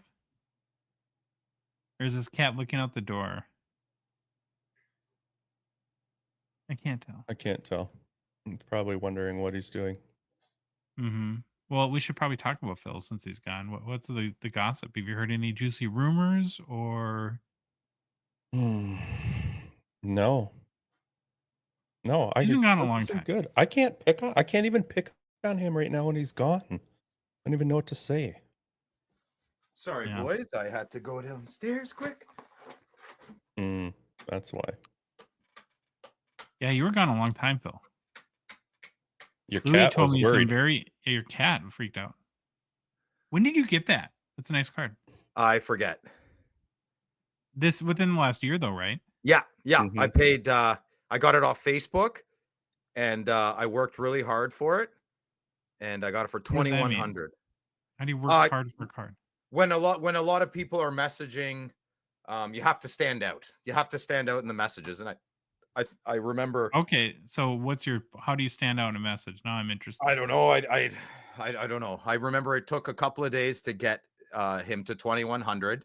I don't know why, because it was a highly sought after card. I don't know. 2,100 CAD. Goosebucks, yeah, got a real Okay. good deal on it. And you said you got a recent offer on it? No, if I got a $5,000 offer, I would Oh. not sell the card. That's out of 25. Yeah, I got number 23 out of 25. Yeah, Nice. Is it a It's 2-color really nice. patch or 3-color? it's his eagle. Oh wow. Or it's the wing. Hmm. So 2-color, I guess, or 3 if you You count see what I white. mean about like how he never centers his autograph on the card? Yeah, you're right. And he put it to the right side. Like you always say, it's so funny. Yeah. Yeah, it's my baby. All right. Well, Ovi talk. Phil, you want to talk about one of your most passionate topics, sports card industry legal? Yeah, no, Yeah. I'm How the it is wrong. going? I'm glad you took this over from me because I I hated sent it last it to time. you, Josh, to do No. it, not for me and Louie. But You anyway, bring it up. You talk about it. all right. Well, It should be a train wreck. Okay, let's go. Yeah, okay. So the Ultra Pro court case has been closed. Anyway, okay. Let me give some context and catch everybody up to speed. Ultra on. Pro and BCW are 2 companies that make products like protective sleeves and binders for trading cards. Ultra Pro had registered trademarks for terms like toploader, penny sleeves, pro binder, and a few others, claiming these terms as their exclusive brand names.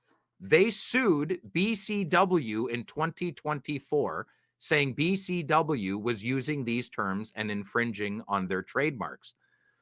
Okay, so just pay attention. This is bonkers. BCW fought back, arguing that these terms aren't unique to Ultra Pro. They're generic words that everyone in the trading card community uses to describe these products. Yeah. I feel like this is Billy stuff. Anyway, for example, penny sleeves is just a common name for cheap card protectors, not a brand. BCW said Ultra Pro shouldn't own these terms and asked the court and the trademark office to cancel Ultra Pro's trademark registrations. Let me give you a timeline. First, Ultra Pro sues BCW in June 2024. Ultra Pro started the fight by suing BCW, claiming BCW was using their trademark terms illegally. Then Ultra Pro drops the lawsuit. Nobody knows why. I looked everywhere. They don't say. Ultra Pro dismissed their own lawsuit against BCW. October 2024. This is very recent. I have a theory. Can I tell you my theory? Yeah. So Ultra Pro files a lawsuit and they start the legal proceedings. Then they get their first lawyer bills, and somebody in the office says, I wonder how many penny sleeves we have to sell to pay this probably really, really big legal bill. Like, I know everything I'm saying is normal to you, Josh, and like most people listening, corporate world, and this stuff makes it's just incredible how serious life can be for a large group of people. It's Sure. absolutely bonkers. Anyways, October 2024, BCW fights back. BCW then sued Ultra Pro, asking a court to rule that they weren't infringing and to cancel Ultra Pro's trademarks. They're fighting back hard. They also filed a separate action at the trademark office to cancel the trademarks for Ultra Pro. Oh, this is crazy. Ultra Pro doesn't show up. Ultra Pro didn't respond to BCW's lawsuit or the trademark office action. They also sued BCW again, but didn't follow through on that either. So a lot of barking, no biting.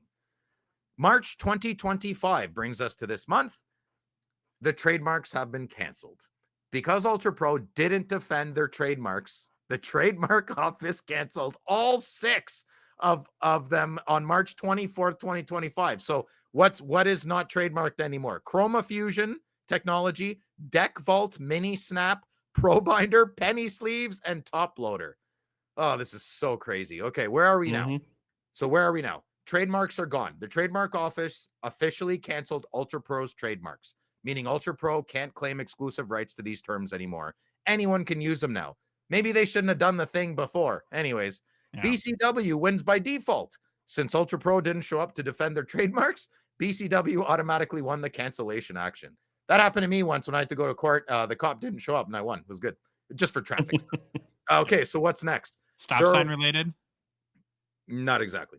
What's next? So there are still lawsuits between the two companies in court. Okay. BCW will likely use this cancellation to get those cases dismissed in their favor. They might also ask Ultra Pro to pay their legal fees since Ultra Pro's actions, suing them and not showing up, caused unnecessary anguish and costs. Yeah.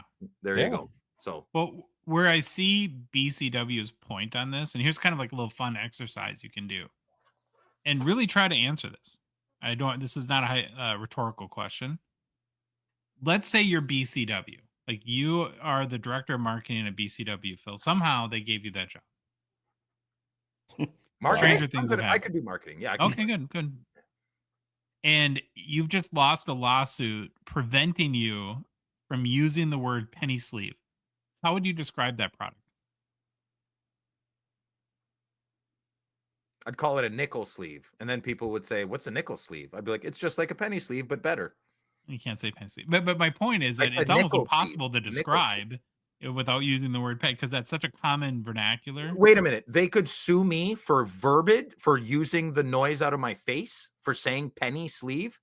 No, but if you had to describe, if you're BCW and you lose the lawsuit to Ultra Pro, and the courts decide that Ultra Pro has the trademark for penny sleeve, you can't use that word to sell your product. I answered your question. I said I would call it nickel sleeve to promote and get a reaction. People would laugh. People would be like, that's the stupidest thing I ever heard. What the hell's a nickel sleeve? I'm glad you asked, dumb kid. This is what it is. It's like a penny sleeve, but way better material. Okay. You should buy the nickel sleeve. Well, how would you describe a top loader? A translucent plastic protector. Hard condom. Plastic protector. And you I put don't your- know. It's all crap. I know what you're getting at. I don't like it. I would call it a plastic protector, and then you put your card in a dime bag and put it in the plastic protector. You can't say dime bag. Why? Well, no one young enough even knows what that means. They just- Oh god. Okay. Well, that's our legal correspondent, Phil, keeping us up to date on all the comings and goings in the court as it relates to the hobby. So thank you for that, Phil. You're welcome. We're going to move on, though, to new product releases, which is brought to you by friends and partners at Mint Inc. If you're heading to the Sport Card Expo next month, you definitely need to add to your hobby bucket list stopping off at Mint Inc.'s flagship store in Vaughan. Maybe you can make it there for National Hockey Card Day, April 5th, too. Meet Wendell Clark. Even Phil, who hates the Leafs, he appreciates Wendell Clark. So that says something, right? Yeah. Now, too bad they didn't have a Canadian there. Then you'd really be over the moon. It's amazing. You can get the shop is just amazing. You get just about anything there. Tons of wax, singles, memorabilia, Legos now. We talked to Johnny the other day. Legos, it's kind of cool. You can submit your cards for consignment and grading. So again, you can do it all at Mint Inc. If you're not in the Toronto area, but are in anywhere in Canada, though, the good news is you can do it all at mintinc.ca too. So it's just like an extension of their store. They are an Upper Deck Internet authorized retailer, so they can ship anywhere in Canada. Speaking of that, hey Louis, you know Phil, right? Yep. The hand talker guy, Phil. Yep. Haven't been able to shake him. Well, I saw him a couple weeks ago at the Ottawa Card Show. He was setting up with a guy at a Pokemon table. I don't know, it was weird.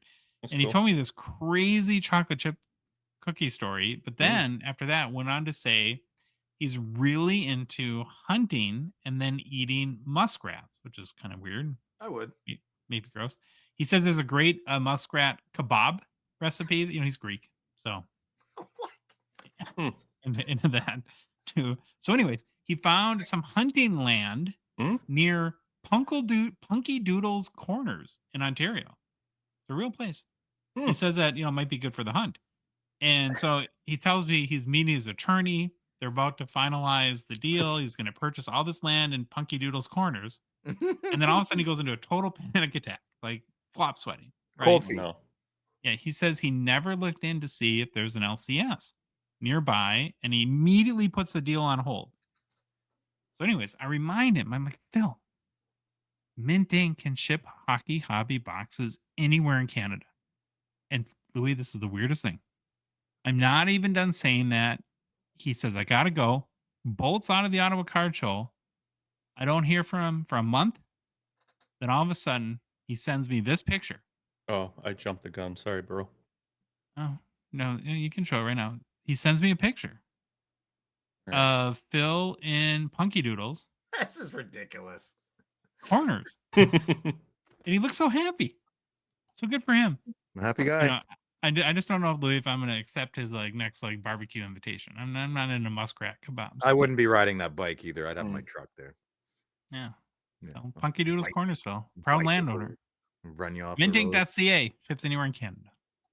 Wow. All And right. Well, they're doing the big hockey day thing. Remember? Hockey national card day or National Hockey Card Day. yeah, we talked about that like 3 minutes ago. Yeah, I know, but we still want to talk. I wanted to say my Okay. thing about I it. just thought you weren't paying attention like normal. I don't want you to move on to the next topic. I thought it would be funny if I'm still going to ask Johnny if I can set up in the corner with all my Sens gear. Oh, And then I yeah. can, if someone wants to switch their allegiance from the blue team to my team, I'll give them a good Sens card. Yeah. If you play your cards right, I might get you a Shane Pinto Young Gun. We have to do a Pinto Watch update. How's that going? Nah, we don't need to. Sounds like we do. Perfect. Sounds like we do. Yeah, maybe next show we'll do that. Okay. Playing well. So He's playing well. there's no new release this week. And as we often do on weeks that don't have a new product, we kind of take a little quick look backwards and look at releases that just came out and look at the secondary market, see what cards people are chasing, if they're going for big money or not, just to get a sense of how the release is impacting the hobby. So we're going to look at today the top 5 very early sales. It's been only out a week of 23-24 Premier. Boom. Now, we've researched these top 5 sales to dates, and of course, any sale made by eBay has been verified as paid for in Therapy. You ready to see the top 5? I'm ready. I'll see him again. Okay. Number 5, one of Phil's favorite players from his favorite team, Nick Suzuki, a Star Auto Patch Gold. Nice Sold for card. $610 via eBay on March 24th. That's a nice looking card, huh? Mm-hmm. $1,000. It's crazy. That's a perfect size patch window. Yeah, I agree. I like Yeah, I it. agree. Premier is really, really growing on me. Mm-hmm. You know what else is really growing on you? Back hair. When you were 4? What? No. Number 4, Connor Bedard, mega patch chest logo in no auto, just a mega patch. Sold for, it's out of 24, sold for $1,048 on March 22nd. Least a lot of favorite card scratch. ever. Yeah. I kind of not like these. interested. I don't like the big patches. They drive me nuts. All right. You don't like big patches and you Call cannot it- lie? Call it a Chicago Blackhawks mega patch card out of whatever. I think Not- that's what it is called. No, Yeah, it's big- called the Connor Bedard mega patch chest Oh. logo. Well, Gotcha. Okay. Semantic. Number 3, the Bedard Super Rookies Retro RPA at a 49. Sold for $1,200. Can you zoom in? That's the worst. No, I can't. That's constipation face right there. Yeah. Mhm. Yeah. They So can that's sold zoom for in on their $1,200 device. US. Number 2, the Bedard Acetate RPA, Jesus. 2-color patch, but probably that. I know you don't love Blackhawks patches, Phil, but that's kind. That's a nice one. I like that patch. Sold for just under $1,700, $1,699 US by eBay on March 21st. Nice. And then the card, and I just don't like this card, but everyone else does. So call me the minority. The Premier Focus RPA gold out of 25 Bedard sold for $1,950 US on March 22nd. It's about $2,000 US. Yeah. I'm so happy Premiere came out right after Clear Cut. It's my favorite. Yeah. I'm so glad I was quick to sell my Clear Cut Bedard. You had the and then you follow that up with a banger box of Premier yourself, right? Yeah, I'll have a lot of polite things to say this evening. Don't worry, Josh. I guess I was kind of surprised none of your cards from your Premier box were on the top 5. Yeah, no, I don't think any of my cards, I don't think all my cards combined cracked $10. Not that that's what Yeah. I'm looking for, but I'm happier with my EX box because I have lots of cards to go through and organize, at least that way. Yeah. Premier one Your was a box couldn't have paid the shipping on any of these cards. No, I was pretty sad. I mean, even when I don't get a monetary value good card, I almost always find a couple of cards I'm really happy about and just Mhm. enjoy the experience, And that just didn't happen with that. So that's not the set for me to be buying wax. That's more of a singles thing for me to buy. Yeah. Well, there you go. There's your top 5 Premier sales to date. Not a huge surprise that it's 4 or 5 are Bedards. Still. Yeah. Boy, one thing I've noticed though is that when was the last time you saw a big card for the other guys like Carlson, Fantilli, or Cooley? They've really fallen off the radar.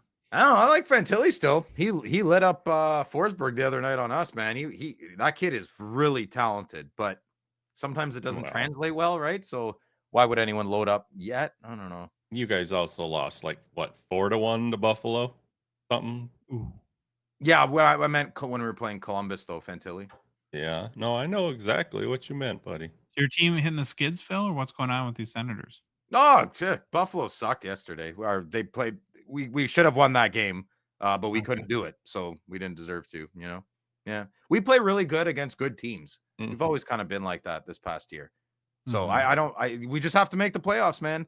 Everyone in this city thinks it's a lock. Oh, I can't wait for the playoffs. I'm like, it's not official yet. Good vibes only. Phil, why are you being so negative? There's still 11 games to play out for my team. You see the not so great news about McDavid, or that he's going to be a well, while? You can look at that at two different ways. Draisaitl is expected to come back much sooner Yeah. but McDavid way longer. Mhm. Maybe it'll I be the Leon show now. He'll be like, excellent. Mm. Now's my time. He'll still only be good though because of McDavid. Don't worry. Of course. Yeah. All right. Now personal pickups. Baba Louie. Or Phil, you start. What do you Nothing. got? I got nothing. Nothing. Or, Louis. no, yeah. I picked up a 21-22 Upper Deck Premier Martin Brodeur Gold out of 25. Nice. This is a great card. Beautiful card. Big fan. Like- Louis texted me. I was like, whoa, what a The card. Heatons, man, that really Mm-hmm. stands out there. Mm-hmm. Something like that, Spendy, or no? Can I guess? Yeah. $40. Here, hold on. Let me do this for you. I'll see. No, if 40 you're close. American. 40 Oh. American. No. No, that's too high for what I paid. Oh, good. Okay, good. I'm happy. Yeah. Yeah. Got it for under 30 and more than 25. Okay. $27.50 it is. So I made, I think, my last OV buy because I'm afraid of the prices now. But I Are did ya? pick up a raw copy of a 2013-14 Select Silver Prism. I love this card. That's the best card you've ever bought. That's well, other than the one we won't talk about, but that's amazing. Don't hold it Show up. You him. don't need to hold it up. God, you're such a jerk. That's so I bought that card this week too. That in the Crosby. This card? No, the card that you stole from my watch list. No, Judas. I bought the Alex This card? Ovechkin and Crosby. What did you pay for it? Well, I don't know. Probably more than you. I think I way overpaid. But Yeah. Okay, we'll talk after. okay. And then I got 3 more holotypes. I got a rendezvous with you because I'm down to Yeah, a few Josh, left. stop. I told you to stop doing this. Did you not watch my video? I have like, Yeah. yeah, stop. That man. Come reminded on, I me have today. more. So I I got won't even charge you. J-Rob. Just take what you need, brother. I got J-Rob, John Tavares, and then Mason McTavish. So Mm. I'm working my way towards. I've never ever completed a set. It's my first one. Oh God, inside voice. I'm a virgin. Inside voice. Hmm. Well, we're honest on this show. Hey, My You did first you never go? completed a set of hockey cards? My first time. I'm scared. What about Did a you go sticker to- book? Sticker book? Yeah. No. What? What kid doesn't like stickers? You didn't have a sticker book when you were a kid? Nope. Oh yeah, but I did never not. finished it. Oh man, brutal. No wonder hockey checklist is taking so long. Speaking of hockey checklists, Josh, did you go to hockeychecklist.com and search a player and click on the eBay link before you bought all these cards? Sorry, so I actually can't because Oh, eBay yeah, got mad you at me for can't. doing that. I They said you're forgot. not allowed. That's so stupid. What you're Yeah, not I'm the allowed? only person that can't. which is Josh sad. can't do it. I do what? Go on the checklist site, pick Oh, a yeah. guy, click on the link, and then Mhm. earn. We do have, I think, almost 80 checklists live. It's not bad. In like a That's month great, and a half. man. That's Yeah. like I can't claim disability on my own company. It's the same thing, I guess, right? You Checklist. probably could claim disability in most companies, but probably not your own. You're right. Yeah. Yeah. Them damn checklists. Well, I'm not disabled. I'm pretty abled. So, and I like climbing. Hey, I'm a I did climber. one checklist. One was pretty easy. I was actually pleasantly surprised I did it, and then I decided to taught do Louis. another. I tried to do another one, and it's a complete effing nightmare. Don't Not teach hard. me. Don't teach me. I'm Mm. working on the other side. Oh, okay. It's a The super site bad that idea. scares Josh. Well, That's Yeah. okay. It's okay. Well, don't worry about it. Don't worry about oh god. Well, under 2 hours. What we kind of made this one shorter because we're doing a live tonight too.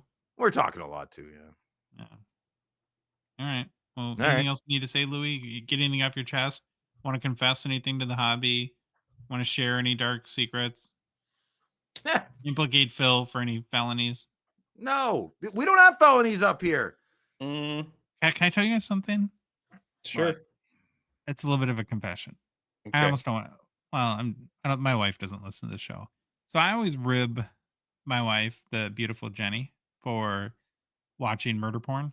'Cause Mhm. she's. I mean, honestly, Whoa, She's whoa, a whoa, little- whoa, whoa, whoa! What's murder porn? Like- it's the Like Dexter and stuff like that. no. It's all like the murder documentaries where it's Oh. always the husband that kills the wife. That's on every. Oh, okay, yeah. I They thought you meant, kind- like, now film or something. That's I'm the like, glib "Ah!" name for it because what they found for a couple of things, right? During the pandemic, when you couldn't have big productions, you could make these documentaries and still produce content. And then they found that people love them and they're really cheap. It's like way cheaper to do like a Lacey Peterson documentary versus pay Adam Sandler $40 million to make a movie, right? Okay. And so and because women in particular get very addicted to these. So, that's the whole like murder porn sort of analogy. Got it. I've gotten in the habit of basically watching these crime documentaries like on my third screen while I'm working on the show in the background. And so for like a week straight, for way too many hours a day. And I'm a little worried that it's like going to affect me. Is that a Well, thing? Like, could you clarify something? So you'll watch real life horror stories, but you won't watch something that's make believe? no, In a but it's movie. basically police interrogations and like Why are Freedom you of watching Information that? Act. So Ugh. there's something here in the US called the Freedom of Information Act that's created a lot of YouTube content where basically you can file, like you can look up like a big murder case, right? And you can file with the government to say, I want you to send me all the information you have, and they have to send you the all like the interrogation footage, all of the criminal documentation. So then these people make basically YouTube documentaries from That's that. cool. Yeah, that's neat. Yeah, it's Are very. they well done though? You know what I hate when they Oh yeah, I hate when they like come back from commercial and they retell you what they just told you for half of that sequence. Drives me bonkers. It gives the viewer no merit. Like, yeah, I remember. Stop repeating. I can't I'm learning stand a lot about interrogation. There's the Reed method of interrogation. Do you know about the Reed method of interrogation? REID. I don't know. Well, it's probably named after him. Yeah. One of the No, I things don't. you do, Phil, is you do positive confrontation. I feel that's me. I love confrontation. Mhm. I Yeah, so feel I've been I'm pretty watching positive. a You- lot of murder. I'm learning how to be a murderer. Actually, I'm not because they're all dumb and get caught. Yep. And then You the know best what? ones are like the sociopaths and the psychopaths Yeah. that literally just go in. Like there's this kid, right? Like a middle schooler, and a horrible, horrible thing. His friend, right? He lured him into the bathroom and viciously murdered him. And then basically gets caught right away and like goes into the interrogation room. And the police officer's like, "Do you know why you're here?" It's like, "Yes, because I murdered my friend Jaime." Show's over? How long is that one? 30 seconds? No, but then like the police make him go through it and they're like, "Well, No, I don't want to hear why that. did you murder Jaime?" And he was like, "Because of all my friends, I knew he liked me the most and he would be the easiest to convince to go into the bathroom and murder." Yeah, so just a little psycho. Yeah, Josh, careful what you're putting in your brain, brother. Oh, have you seen Mindhunter? No. Yeah, What's that? that's okay. You need to watch that. That's the beginning of that. That show is the origin story of the whole phrase serial killer. It's the whole, yes, it's amazing. It's got Charles Manson in it. I mean, Manson, we all know that you guys know the truth about Manson, right? The CIA made that guy. 100%. Yeah, the MK Ultra sort of Yeah. Oh, it's just crazy stuff, man. Crazy. Yeah, you got to watch Mindhunters, Josh. what was the movie with what's his face? Batman. Deuce The American Bigelow, male Psycho? gigolo. Oh, gigolo. I feel the Vaseline between my toes. We have different movie tastes. Boogie Nights is a great movie. Okay, American Psycho. You ever seen that movie with Christian Bale? Yeah, of Very course. good. One of So my there was favorites. this kid who was obsessed with that and basically went on a murder spree. And then when he was in the interrogation room, basically acted out the character, whatever Oh. Patrick Bateman is that the character's name? I believe so. Yeah. From American Psycho in the interrogate, which is wild. Yeah, Like, that's some pretty people crazy. are really, really messed up. You guys Are see you guys that? watching White Lotus? Do you watch that show? No, I don't know what that is. I've heard of it, but Adolescence Um, is the big show everyone's talking about, and I watched half of the show, and I couldn't. I wish I had my life back. Really? Absolutely. Oh, just please. Really cool idea. With the one shot camera and the whole thing, but once I smelled what the message they're trying, I'm out. Get out of here. Don't waste my time. Silly. So you never watched White Lotus? No, I don't know what that Okay. is. It's a really popular HBO show. It's super weird, and I'm into very weird I things. like HBO. Yeah.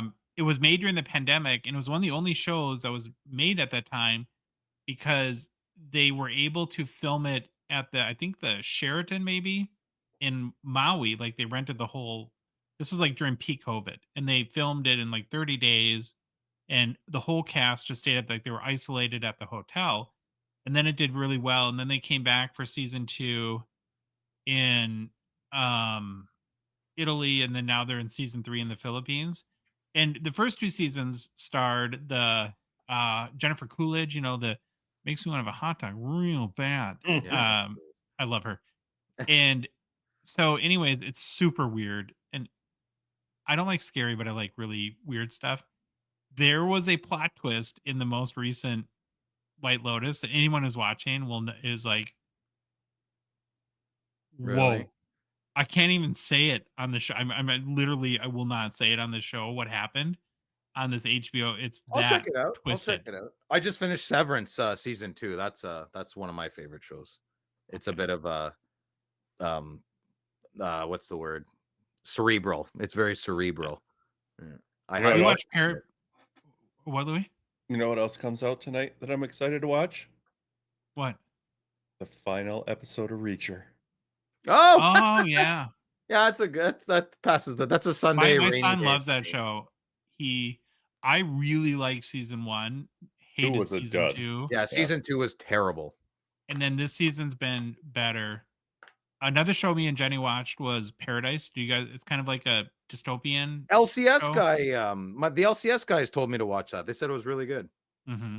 Yeah. And then 1923. I'm loving this season.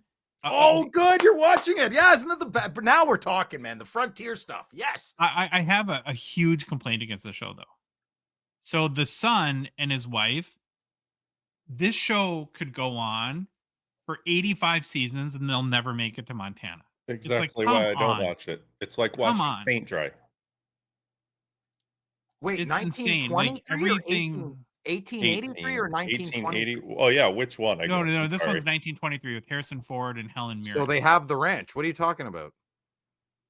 No, his son is coming back to help defend the ranch. Oh, well, he's fighting in the war, Africa. and he's hunting big game first. Yeah, he doesn't come back. Not for that He's season. been coming back to America for 17 episodes. Oh, are you on the season 2? Yeah. Oh, and he's still not back? Oh, I'm He's not not watching it. That's ridiculous. Halfway through. Oh, that's crazy. And he's not even close. That's John's dad, I think. I forget all of a sudden. Oh, I'm all angry. Okay, let's wrap this up. Now I'm pissed off. All right. That was kind of fun. I can't believe he's not back. It Was he is still good. on the ship? I don't tell It's me, I don't absurd. care. It's like, yeah. It's just ridiculous. Like that. So that's what I'm talking about. They just want to drag it on, and I'm not watching it. But it's all that Taylor Sheridan show, like the guy who did Landman and Yellowstone, and he does everything. Yeah, but so he's a cash cow right now, right? In 10 years, no one will want him, but he's a cash cow right now, and they're just maximizing it. They're just flooding the market. All right, boys. If you like the episode, please leave a rating review on Apple, Spotify, whatever podcast app you listen to us on. If you love the show, if you love Louis, how can you not love Louis? He's so pretty in a weird way. And you want to support us for $5 a month US, join our Patreon, or at a $2.99 support level tier. Link is in the show description, Instagram, and TikTok profiles. Also on our website, hockeycardsgongshow.com, or just on Patreon's website directly, PATREO. You think I'd be able to spell it by now? Holy That's all crap, right. man. Keep on. Continue. Forgot your medication today, I see. What? We're on social media. Maybe we're almost at 10,000 Instagram followers. That's kind of cool. Ooh. Dude, that's Maybe my huge. kids will think I'm cool. I'm going to tell everybody that my account is almost 10,000. We're on Instagram, Facebook, TikTok, Twitter, and YouTube. And the Hockey Cards Gong Show podcast is a production of Dollarbox Ventures LLC. Join us tonight live on YouTube. Live. We'll get crazy. And Louis, you want to take us out? Bye. Yo, it's the Gong Show. We're dropping the facts. Hockey cards on fire. No holding us back. Josh looking sharp, the face of the scene. Feeling pork chop pants, rocking it clean. Baba Louie in the booth, he's the man with the plan. The best producer in all the land. Gong Show Nation, let's hit the flow. It's the Hockey Cards Gong Show. Show. Let's go, let's go. Wanna say the Min Min Show.